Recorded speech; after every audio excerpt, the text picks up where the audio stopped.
Onde estão os mortos? Livro de autoria de Rex Humber. Leitura de Ederson Santos. Capítulo 7. A última jogada. Existe no Museu do Louvre um quadro lindíssimo que representa o Fausto de Goethe. Nele estão Mefistófeles e Fausto jogando xadrez. Mefistófeles está apontando para o tabuleiro com uma expressão de escárnio, ao passo que Fausto apenas permanece sentado com ar de desânimo. Mefistófeles está gritando vitoriosamente: "Checkmate!". Um belo dia, um famoso campeão de xadrez viu o quadro e exclamou alvoroçado: "Um momento, Satanás, que Fausto ainda tem mais uma jogada". Em face do desespero desta terra dividida por guerras, não raro sentimos que Satanás está nos dando um checkmate. Ouvimos os gritos de crianças famintas dentro da noite. Sentimos a opressão demoníaca de ditadores e fazedores de guerras, que lucram à custa de seus mísseis e que traficam com vidas humanas. Choramos quando essas crianças são maltratadas, quando mocinhas são vendidas por dinheiro, quando o lado sórdido da natureza humana nos leva mais para perto da destruição cataclísmica. Mas o cristão sabe que ele ainda tem mais uma jogada, e que essa será feita pelo Deus do nosso universo. Essa jogada é a vinda de Cristo para o juízo final, e que acertará o que está errado no universo.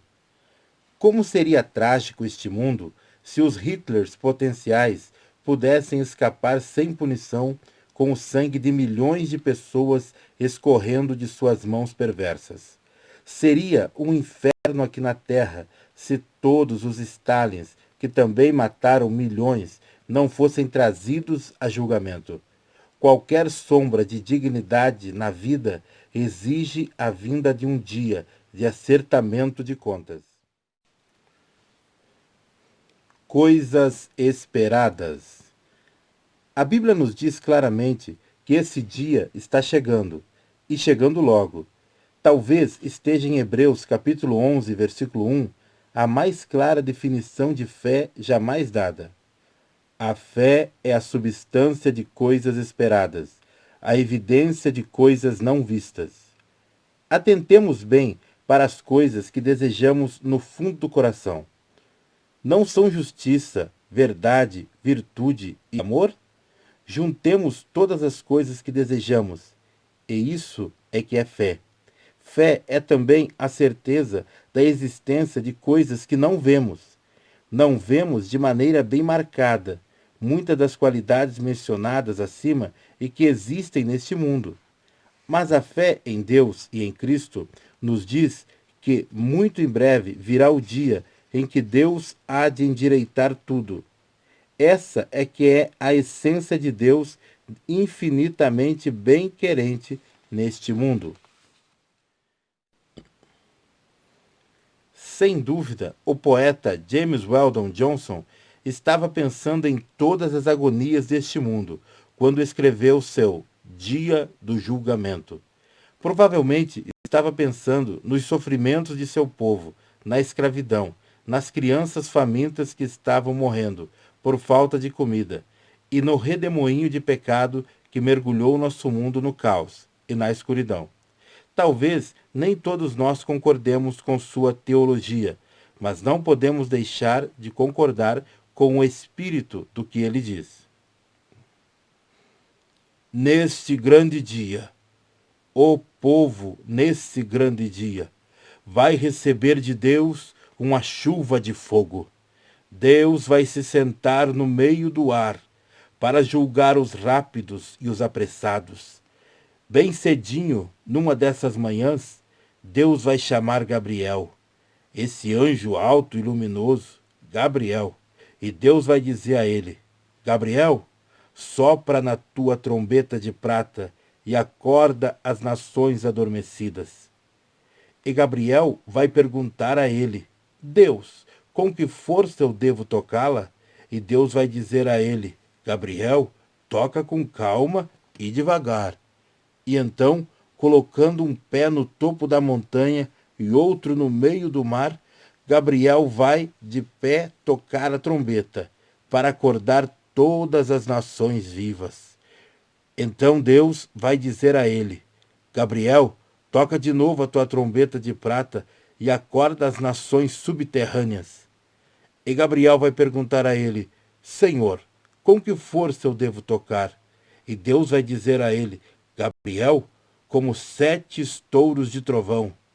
E então o anjo alto e brilhante, Gabriel, porá um pé na entrada do céu e outro nos degraus do inferno, para tocar a trombeta de prata até sacudir as fundações do inferno. Eu sinto que a velha terra está tremendo, e eu vejo covas estourando. Eu ouço um som de gelar o sangue. Que som é esse que eu ouço? É o entrechocar de ossos ressecados, osso contra osso, esses ossos ressecados. E vejo ainda, das covas que estouram e marchando pelo vale da morte, o exército dos mortos. E os vivos e mortos, num piscar de olho, são apanhados no meio do ar ante o tribunal de Deus. Ó pecador, onde estarás tu, nesse grande dia da chuva de fogo mandada por Deus? Ó jogador, onde estarás? Ó tu que frequentas prostitutas, onde estarás? Mentirosos e traidores, onde estarão vocês? Nesse grande dia em que Deus há de fazer chover uma chuva de fogo? E Deus separará as ovelhas dos bodes, uns à esquerda e outros à direita. E aos da direita Deus irá dizer: entre no meu reino. E aqueles que sofreram grandes tribulações, e que lavaram suas roupas no sangue do Cordeiro, entrarão, vestidos em roupas sem mácula, com coroas de estrelas sobre as cabeças, sapatos de prata nos pés e harpas nas mãos. E 2 a 2 caminharão eles para cima e para baixo da rua dourada, regalando-se com leite e mel, e cantando canções novas do Sião, e tagarelando com os anjos, em volta do grande trono branco. E Deus irá dizer aos da esquerda: partam já para a escuridão eterna, lá embaixo, no poço sem fundo. E os pecadores, como pedaços de chumbo, começarão a cair de cabeça por 7 dias e por 7 noites, caindo sempre em direção à boca enorme, negra e inferno esbranzeada, arrotando fogo e enxofre. Seus gritos serão como latir e ganir de cães, em direção ao fogo e à fumaça do inferno, mas Deus tapará seus ouvidos. Tarde demais. Pecador, muito tarde. Adeus, pecador. Adeus. No inferno, pecador, no inferno, longe do alcance do amor divino. E escuto uma voz gritando: o tempo não vai mais existir. O tempo não vai mais existir. O tempo não vai mais existir. E o sol se apagará como uma vela no vento. A lua começará a pingar sangue. As estrelas cairão como fagulhas. E o mar pegará fogo como breu. E a terra se derreterá, se dissolverá, e o céu se enrolará todo como um pergaminho. Num acenar da mão, Deus apagará o tempo e dará partida na roda da eternidade. Pecador, ó pecador, onde estarás tu? nesse grande dia da chuva de fogo mandada por Deus? O mundo aguarda o dia em que tudo se acertará. Diz a Bíblia: sabemos que até agora toda a criação vem gemendo e se torcendo de dor. Não só os outros, mas também nós que temos os primeiros frutos do Espírito. Até mesmo nós gememos por dentro, enquanto esperamos pela adoção, isto é, pela redenção de nossos corpos. Romanos capítulo 8, versículo 22 ao 23. Não tarda a chegar o dia em que tudo será diferente. No dia da ressurreição, tudo será acertado. A eternidade será o céu. A eternidade será o inferno. Tudo depende de onde cada um de nós tiver preferido passá-la. Essa escolha é feita durante a vida terrena. Ninguém tem outra chance depois da morte. A verdade é que Deus não manda ninguém para o inferno. Nós simplesmente partilhamos a eternidade com nosso Deus individual. Quem quer bem a Cristo e o segue, irá partilhar de seu eterno paraíso. Quem acompanha Satanás há de viver com ele para sempre, em sua residência também eterna. Numa tentativa de aliviar a dor da morte, não falta quem tenha esperança de uma segunda chance depois que ela chegar. Orígenes expressou essa opinião nos primeiros anos da história da Igreja. Depois emergiu de novo tal ensinamento na Europa do século passado, e agora o vemos outra vez em certos conceitos contemporâneos. Mas não há nada nas Escrituras que nos autorize a pensar que teremos outra chance no além-túmulo. Existe um grande golfo a separar o paraíso do Sheol, Hades. Lucas capítulo 16, versículo 19 ao 31. Jesus frisou bem o fato de que a escolha deve ser feita durante a vida. João capítulo 8, versículo 24. Se ela não for feita, não haverá outra chance. Mateus capítulo 13, versículo 42, capítulo 22, versículo 13, capítulo 24, versículo 51 e capítulo 25, versículo 30. Jesus mostra sua preocupação com os perdidos pelo uso repetido da expressão choro e ranger de dentes.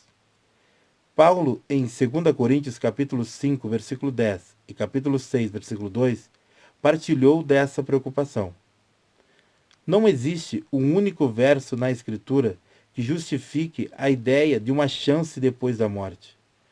O ensinamento consistente da Bíblia é que o destino do homem, para o bem ou para o mal, é decidido durante sua vida. O que uma pessoa era ao morrer é o que ela continuará a ser através das idades, enfim, da eternidade.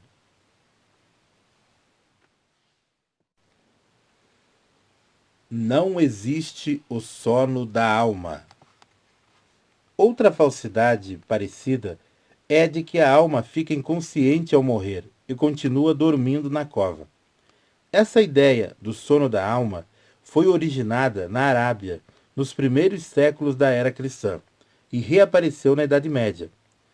A teoria sugere que tanto o corpo como a alma descem à sepultura e que a alma dorme em estado de não existência, até o momento da ressurreição. As almas, segundo a lenda, terão sua segunda chance durante o milênio. Se não se reformarem até então, serão aniquiladas. A Escritura indica repetidamente que a alma pecadora morrerá. Hebreus capítulo 9, versículo 27. Não há dúvida de que a aparência de morte que todos temos durante o sono foi que fez surgir essa crença. Também é muito provável que os cosméticos com que se cobrem os defuntos antes de enterrá-los têm muito a ver com a ideia. Mas a Bíblia diz que o espírito, alma, continua existindo com plena consciência enquanto aguarda a ressurreição. Sua alma se reunirá com o corpo após a ressurreição em forma espiritual. A teoria do sono da alma é consequência de uma frase atribuída a Lázaro em João, capítulo 11, versículo 11 ao 14, de uma outra passagem em que se diz que a filha de Jairo, morta, está dormindo, Mateus capítulo 9, versículo 24. De outra ainda, de que Estevão dorme na sua morte, Atos capítulo 7, versículo 60. E na expressão usada por Paulo em 1 Coríntios capítulo 15, versículo 51, e 1 Tessalonicenses capítulo 4, versículo 13 e 14. Mas esses versos se referem aos mortos do ponto de vista dos vivos, e não como são na verdade. As Escrituras refutam a ideia do sono da alma, tanto assim que temos conversa entre Jesus e o ladrão moribundo, Lucas capítulo 23, versículo 43. A história do rico e Lázaro, a transfiguração que mostra Moisés e Elias vivos e falando com Jesus em seus corpos espirituais, Mateus capítulo 17, versículo 1 a 8. Mateus também declara que só o corpo é que precisa de ressurreição, pois a alma é parte da natureza espiritual do homem e nunca morrerá. Mateus, capítulo 27, versículo 52. Outra teoria contemporânea que ignora o ensinamento bíblico da prestação de contas é a aniquilação. A aniquilação significa literalmente cessação da existência. Essa teoria procura amainar a dificuldade de fazer face ao julgamento eterno e se baseia mais na lógica humana do que na Escritura. A eternidade de Deus recebe ênfase na Bíblia da mesma forma que a vida do homem por Deus criado. 1 Timóteo capítulo 1, versículo 17, João capítulo 5, versículo 24, João capítulo 10, versículo 28, Romanos capítulo 6, versículo 23 e Mateus capítulo 25, versículo 41 ao 46. Como disse o teólogo Botner, a teoria da aniquilação é um ato de violência contra a justiça de Deus. A justiça exige que o pecador seja punido de acordo com o seu crime. A Bíblia nos ensina que haverá vários graus de punição para os pecadores e que em cada caso continuará eternamente o castigo. A Bíblia declara que o sofrimento dos perversos não terá fim. Apocalipse, capítulo 14, versículo 11, capítulo 20, versículo 10. 2 Tessalonicenses, capítulo 1, versículo 19, Marcos, capítulo 9, versículo 43 e 48. Daniel, capítulo 12, versículo 2. O trono branco. A Bíblia deixa claro que a nossa eternidade será determinada e condicionada pelas escolhas feitas em vida. O plano original de Deus para o homem era de paraíso eterno. Mas o pecado introduzido por Satanás e pelos anjos que o acompanharam na rebelião contra Deus criou a necessidade de um outro lugar para os revoltosos passarem a eternidade. Isaías capítulo 14, versículo 12 ao 15, Apocalipse capítulo 20, versículo 1 ao 10. A Escritura é bem clara sobre o fato de que o inferno não era o destino original do homem. Esse lugar alternativo só se tornou necessário porque o homem deliberadamente assim o decidiu. Cerrar fileiras com as forças do mal contra Deus. E o julgamento do grande trono branco marcará a separação final entre aqueles que escolheram Cristo e aqueles que rejeitaram. Filipenses capítulo 2, versículo 9 ao 11. Então é que começará a eternidade. O céu da eternidade não aparece até depois do julgamento do grande trono branco. Depois desse ato de separação, em que todos aqueles que jamais viveram serão reunidos perante o Deus do universo, então é que se revelarão o céu eterno e o inferno eterno.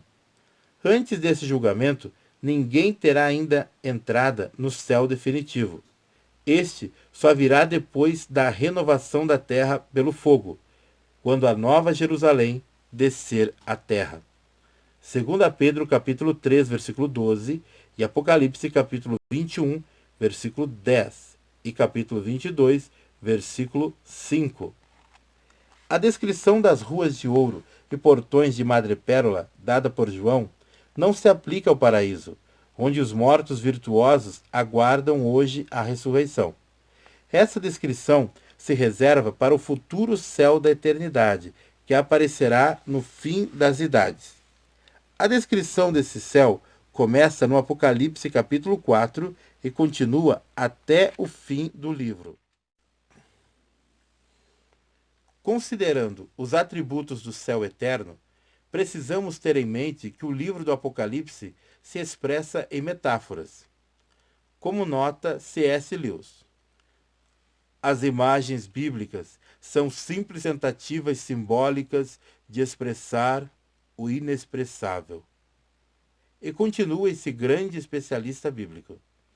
Não se mencionam instrumentos musicais, porque para muita gente a música é coisa desconhecida nessa vida que sugere fortemente o êxtase e o infinito.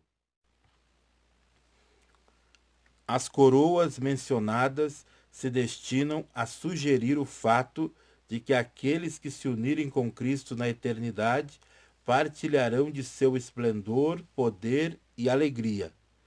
A função do ouro, também mencionado, é sugerir a eternidade do céu, porque o ouro não enferruja e sua preciosidade.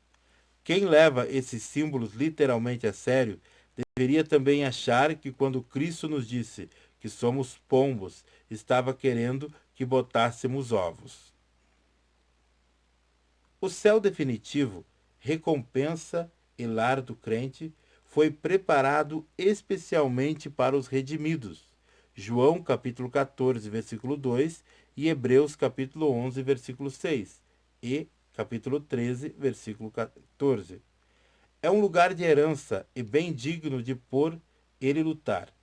1 Pedro capítulo 1, versículo 3 ao 5 e Colossenses capítulo 3, versículo 2.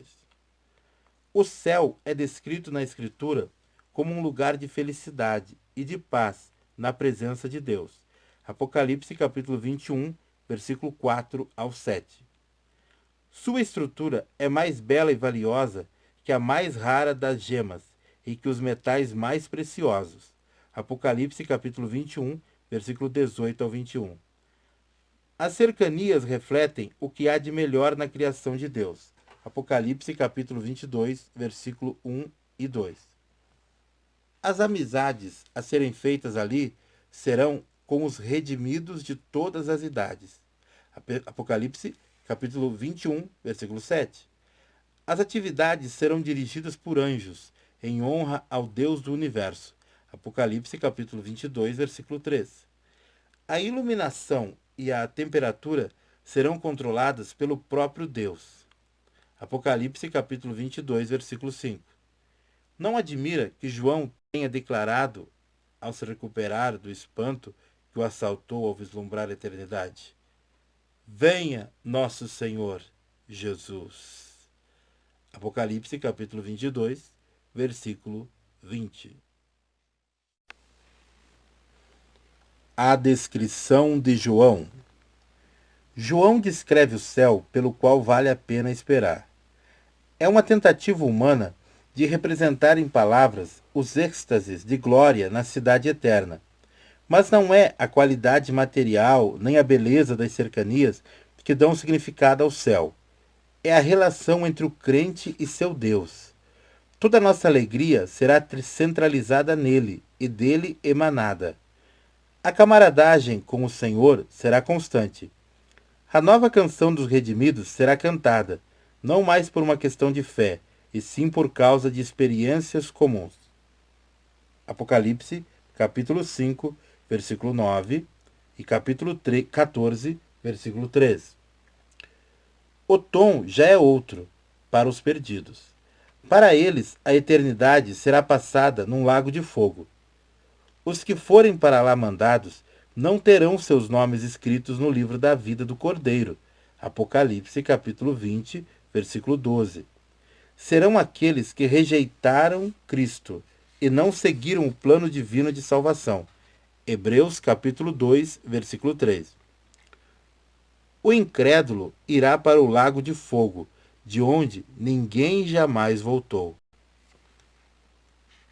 É o que se chama segunda morte. Apocalipse, capítulo 20, versículo 14, 15 e capítulo 21, versículo 8. O inferno eterno é um lugar de consciência ininterrupta. Aí é que os Hitlers e Stalins recebem o que lhes é devido. Jesus usa a palavra grega geena para descrever esse último inferno. A palavra é tirada do hebraico Gi-Inon, ou Vale de Inon. Fica ao sul de Jerusalém, e é lá que, mesmo nos tempos de Jesus, já se queimava o lixo da cidade. Aí existia naquele tempo uma elevação pagã chamada Topet, na época dos profetas do Antigo Testamento. Jeremias, capítulo 7, versículo 31 e 32. E capítulo 19, versículo 6 e versículos 11 ao 14. Isaías, capítulo 30, versículo 30. Nessa elevação é que as crianças eram sacrificadas ao ídolo do falso deus Moloque. Segundo Reis, capítulo 23, versículo 10. As fogueiras do vale nunca se apagavam. Diariamente recebiam mais lixo. A matéria putrefata se agarrava às rochas, fazendo proliferarem os germes e provocando um cheiro horroroso nas cercanias. Esse lugar de poluição é que foi usado por Jesus para ilustrar a ideia do inferno final, onde o verme não morre e o fogo não se apaga. Marcos capítulo 9, versículo 43 ao 48. O Geena é mencionado especificamente em Mateus, capítulo 5, versículo 22 e 29, capítulo 10, versículo 28, capítulo 18, versículo 9, capítulo 23, versículo 15 e 33, Marcos, capítulo 9, versículo 43 e Lucas, capítulo 12, versículo 5. Em todas essas menções, também há outras ao futuro inferno ou ao lago de fogo.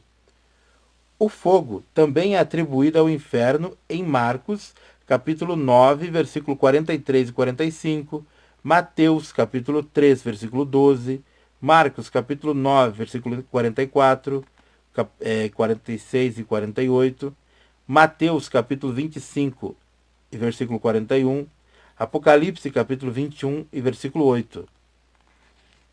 A realidade do simbolismo do fogo nos escritos bíblicos indicam intensa agonia que se aguarda os perdidos no inferno.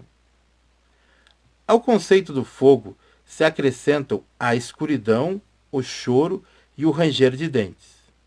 Mateus capítulo 8, versículo 12, capítulo 13, versículo 42 e 50, Mateus capítulo 22, versículo 13, capítulo 24, versículo 51, capítulo 25, versículo 30 e Lucas capítulo 13, versículo 28. O fato de ser sem fim o castigo no inferno é comprovado pelo uso frequente de palavras eterno e perene. Mateus capítulo 25, versículo 46. A implicação é bem clara. A punição dos pecadores ressurretos durará tanto quanto a vida dos justos ressurretos. Mateus capítulo 25, versículo 46. 2 Tessalonicenses capítulo 1, versículo 8 e 9. Daniel capítulo 12, versículo 2. Marcos capítulo 3, versículo 29. Mateus capítulo 25, versículo 41. Capítulo 18, versículo 8. E Judas capítulo 1, versículo 13. Outra expressão referente ao eternalismo do inferno final é para sempre e sempre. Apocalipse capítulo 14, versículo 11 e capítulo 20, versículo 10. Cristo também usa essa expressão. Eu sou aquele que viveu e morreu. E notem bem, estou vivo para sempre e sempre. Apocalipse capítulo 1, versículo 18. E ela é também usada por Deus, o Pai, em Apocalipse capítulo 4, versículo 9 e 10, capítulo 5, versículo 14, capítulo 10, versículo 6, capítulo 15, versículo 7. Não existe segunda chance. Hebreus capítulo 9, versículo 27. O céu se fecha para sempre para aqueles que morrem em pecado, depois de se terem recusado a aceitar a Cristo durante a vida.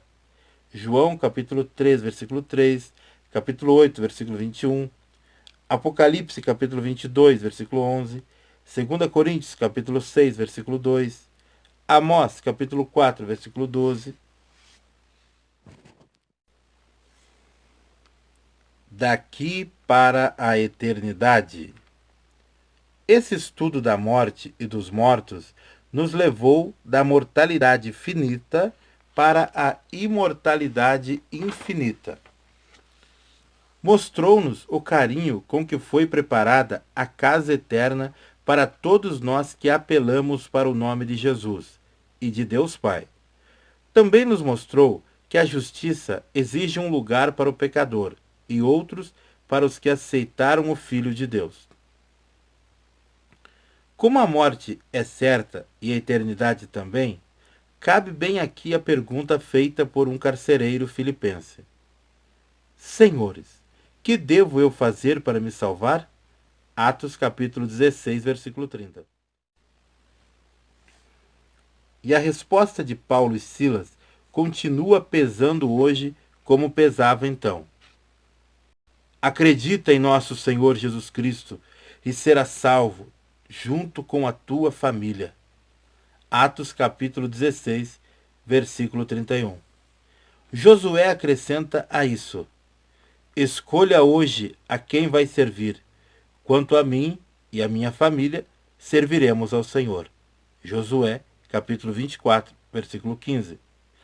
Aqueles que acreditam em nosso Senhor Jesus Cristo como seu Salvador e que confessam a Ele seus pecados durante a vida, é que conhecerão as delícias da ressurreição com os justos e da eternidade na presença de Deus.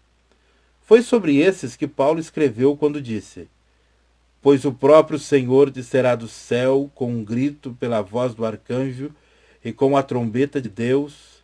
Os mortos em Cristo se levantarão primeiro, depois aqueles que estão vivos e que ainda restam ficarão todos juntos nas nuvens para encontrar o Senhor no ar e ficarão para sempre com ele. Portanto, anime-se uns aos outros com essas palavras.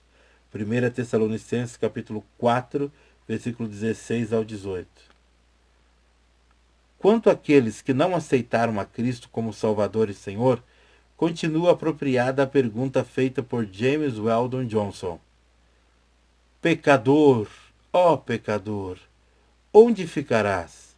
No grande dia em que Deus começará a fazer chover fogo?